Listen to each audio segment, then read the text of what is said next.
A few years ago, I realised there was an Agile coach that knew very little about professional coaching. In this video, I'll share the differences between them so that you can learn how to develop better coaching skills to create impact in your organisation.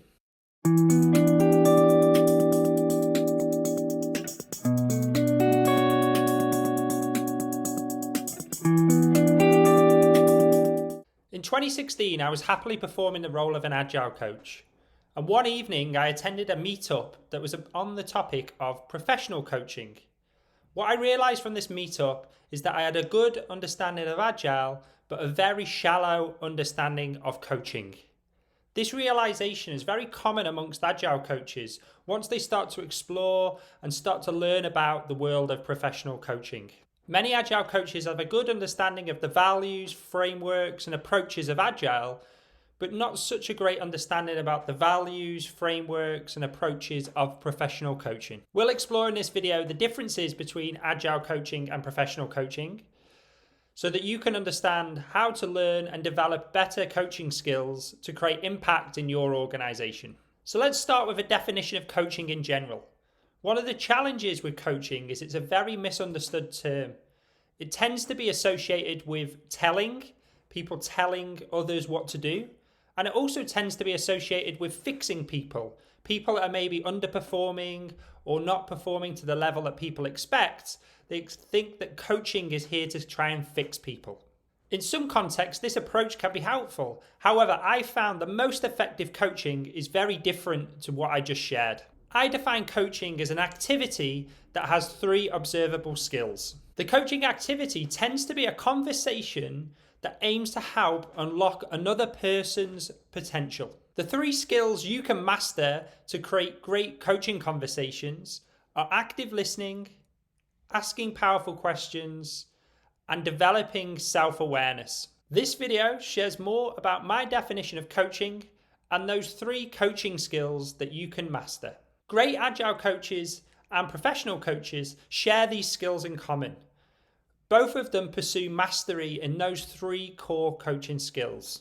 However, there are some differences that we'll start to take a look at now. So let's look at a definition between Agile coaching and professional coaching. And let's start with Agile coaching.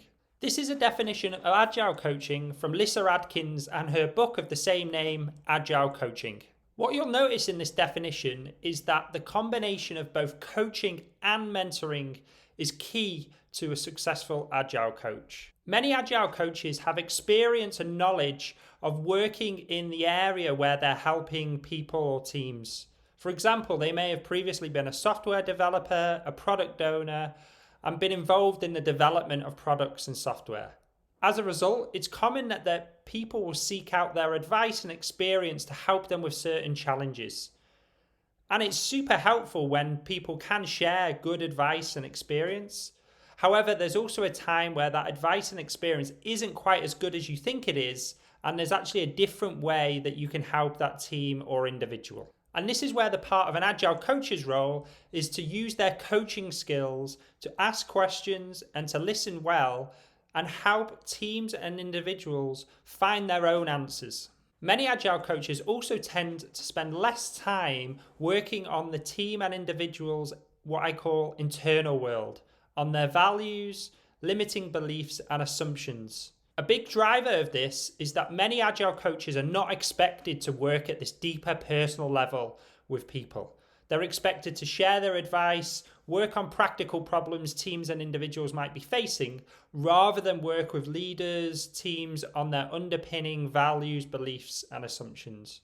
Most Agile coaches just don't have the remit and the empowerment to really start to work at this level. So that what that means is they tend to work, as I said, on these kind of transactional elements within teams, which can in themselves bring huge value, but often the limiting factors to performance tend to be hidden away and at a deeper level within individuals and teams.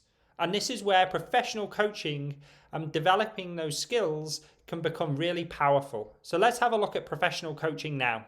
The best definition for professional coaching comes from the International Coaching Federation, a professional body that upholds the ethics and standards of the professional coaching industry. This is how the ICF define coaching.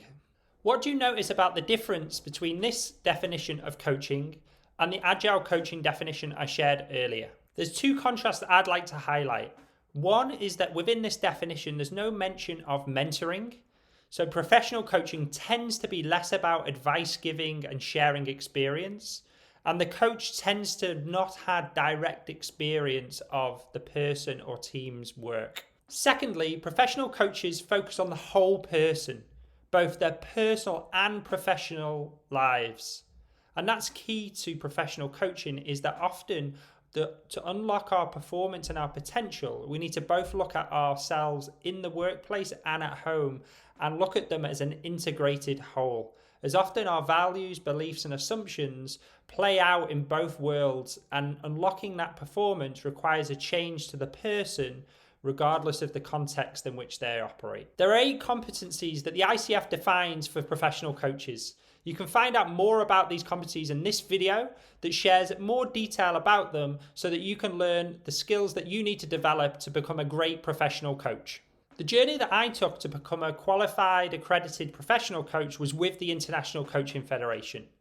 They offer a training route where you basically go through a pathway to develop these professional coaching skills. Typically what that looks like is around 12 days of classroom-based training that teaches you the foundational skills, theory, and knowledge around coaching.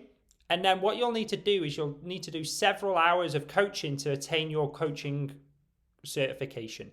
The first level is Associate Coach Credential, where you'll need to do 100 hours of coaching. Following that, there's Professional Coach Credential, which is the level that I'm at, which requires you to have done 500 hours of coaching. And then there's a Master Coach Credential, which is even more hours of coaching that you need to demonstrate. So the journey is not simple and easy. You don't turn up to a 2-day course and then suddenly get a certification. And it requires quite a degree of time investment, but also emotional and energy investment, as a number of things that you explore through your coaching qualification. And it means that you need to examine your own values and beliefs so that you can become a better coach.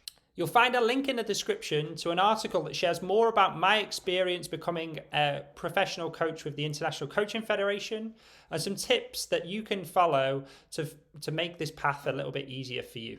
So it's possible after watching this video that you're an Agile coach that now wants to develop more professional coaching skills.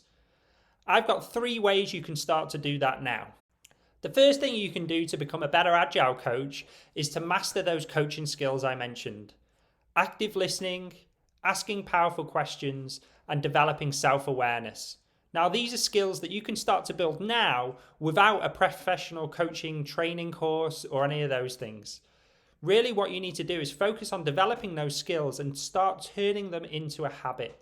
You can start today by asking better questions, and this video shares more about some coaching questions that you can use. You can also start developing the habit of active listening. And again, I have another video here that shares more about how to build an active listening habit. And you can start by developing self-awareness through techniques such as daily journaling and mindfulness that can start to help create a greater awareness of your thoughts, feelings, and how they might influence how you coach in your organization. The second thing you can do is get help from a professional coach. A great way to learn about coaching is to simply be coached, to experience the power of coaching firsthand. So if you don't currently have a coach today, I'd recommend finding a professional coach that can help you explore some of your values, beliefs, and really help unlock your potential, which is no doubt going to help you as you go down this pathway to develop more understanding and how you develop the skills of professional coaching. So once you've started to develop those professional coaching skills of active listening, asking powerful questions, and self-awareness, and you've started to get the help from a professional coach, this may be a good time to start looking at professional coaching course. A professional coaching course from the International Coaching Federation will teach you the foundations, the theory, and the practice of professional coaching so that you can confidently build those skills and start to integrate that more into your Agile coaching practice. And don't forget to hit subscribe so that you get all the best insights to help you, your team, and organization improve.